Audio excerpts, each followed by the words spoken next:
Hai teman-teman, saya Hana Saifia Nurina. Yuk kita sama-sama belajar menggunakan Zahir Accounting Software. Nah, berikut ini adalah menu-menu yang ada di Zahir sebelum kita membuka data atau membuat data baru. Yuk kita membuat data baru.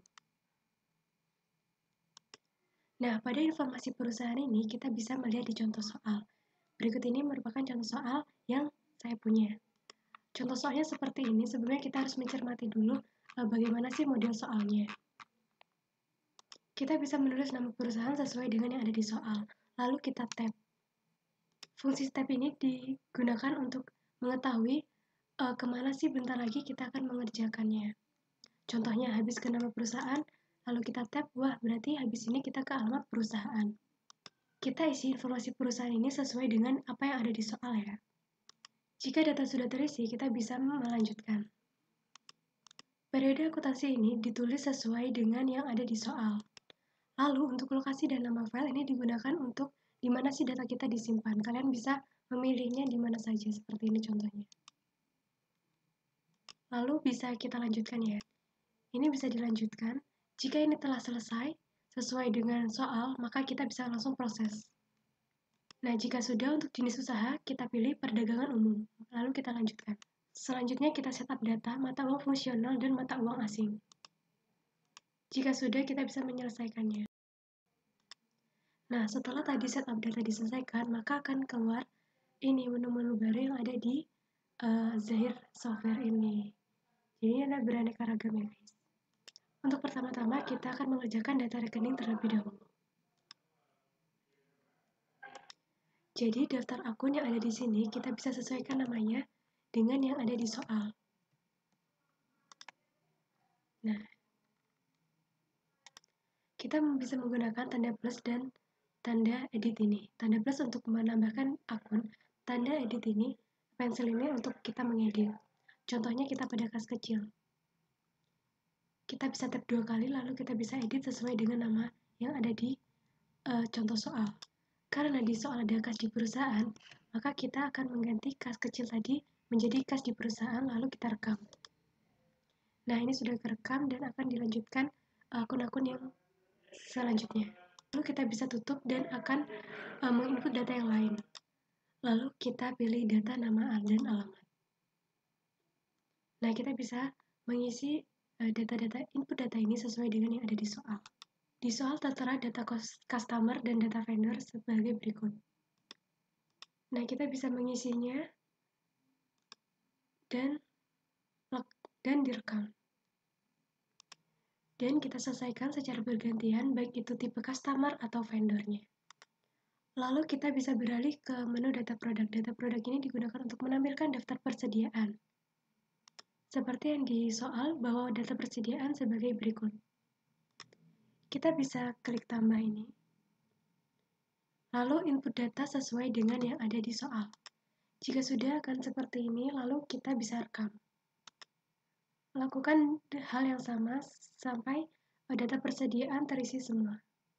Selanjutnya kita tidak ke menu kotak-kotak ini lagi, tapi kita ke pojok kanan atas.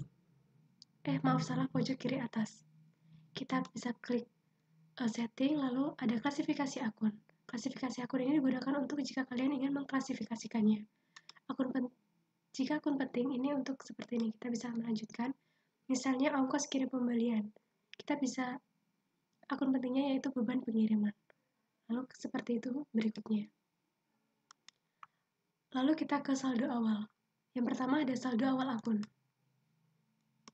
Nah, kita mengisi saldo awal akun.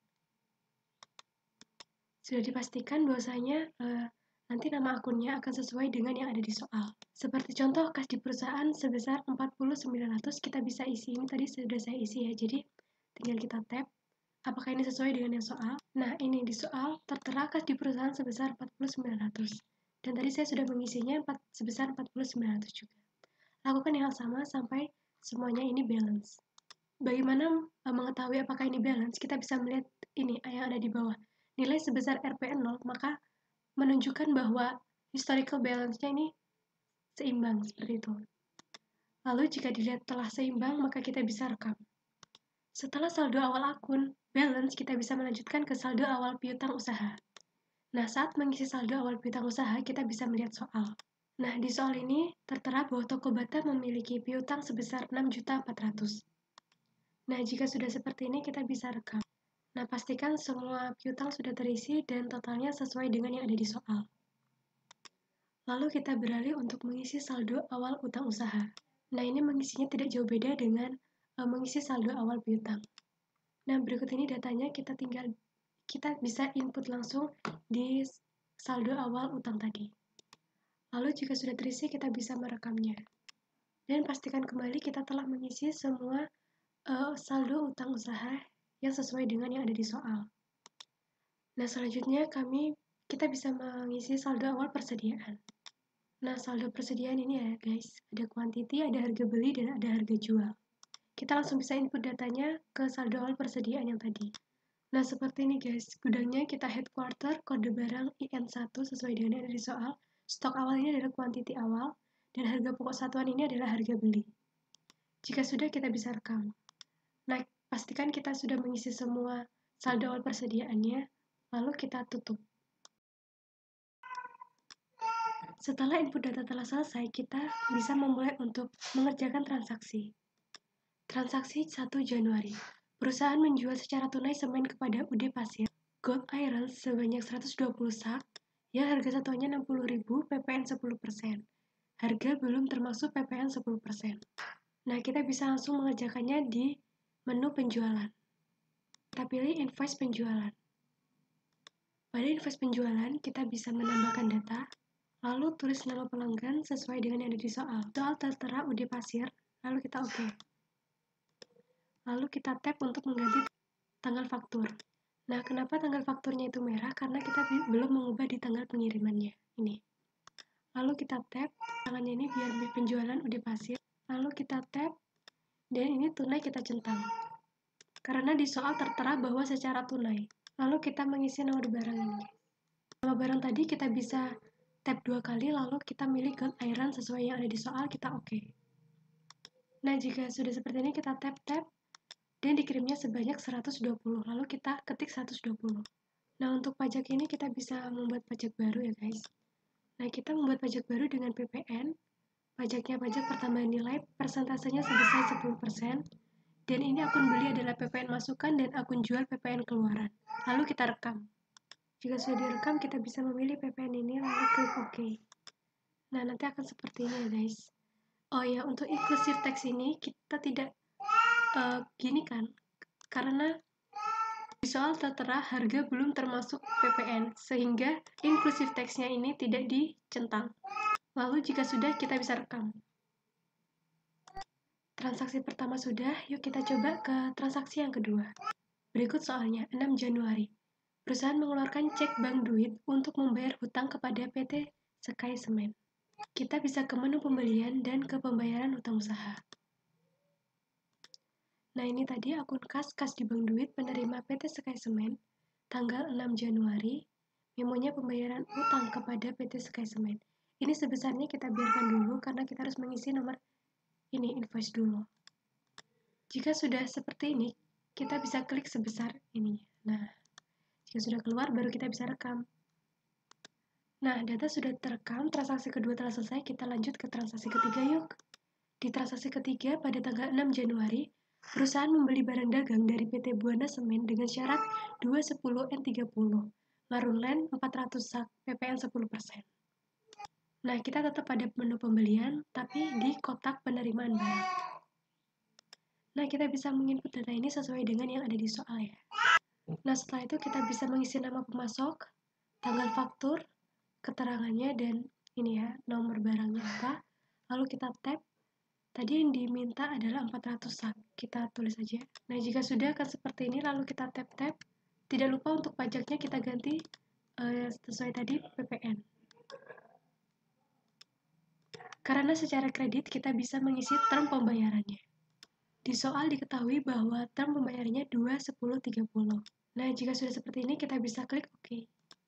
Nah, ini sudah semua dan pastikan jumlah yang di sini sesuai dengan yang di soal ya guys. Nih kan sama. Lalu kita bisa rekam. Nanti akan seperti ini. Yuk kita belajar transaksi berikutnya. Nah, untuk transaksi keempat ini mudah ya. Januari tanggal 8, diterima kas di perusahaan dari Tuan Bimo untuk pelunasan piutang sebesar 2.800.000. Kita ke menu penjualan, terus ke pembayaran piutang usaha. Nah, ini kita bisa isi datanya akun kas-kas di perusahaan dari Tuan Bimo, tanggalnya 8 Januari, sebesarnya kita kosongin seperti yang telah saya bilang tadi. Memonya penerimaan piutang dari Tuan Bimo. Nomor invoice kita pilih sebesar 2.800.000 sesuai dengan yang di soal ya. Lalu kita pencet sebesarnya. Nah, jika sudah keluar seperti ini, kita bisa lanjut merekam dan transaksi selesai. Selanjutnya yuk kita belajar transaksi lagi yang kelima. Nah, ini pada tanggal 8 Januari disetor kas di perusahaan ke kas di bank duit sebesar 30 juta. Kita bisa ke menu kas dan bank, lalu transfer kas.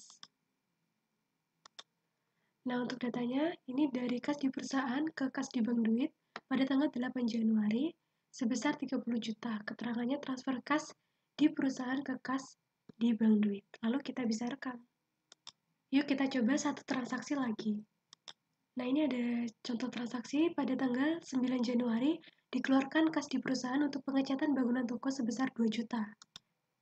Nah, kita tetap di kas dan bank ke kas keluar. Lalu tambah data dan kita input datanya ya. Nah, karena ini penerima tidak ada, kita bisa membuat data baru di sini. Nah, jika sudah membuat data baru, kita bisa mengklik OK yang pengecatan bangunan tadi. Nah, jika sudah kita mengganti tanggalnya, memonya pengeluaran untuk pengecatan bangunan, lalu alokasi dana kepada kode. Nah, untuk kode alokasi dana itu, kita bisa memilih ya guys, beban perawatan aktiva. Nah, lalu kita tap untuk mengisi nilainya sebesar 2 juta sesuai yang ada di soal, lalu kita rekam. Nah, ini kita bisa untuk ngerekam ya guys. Mungkin cukup sekian, kita bisa lanjut di lain kesempatan. Terima kasih. See you guys.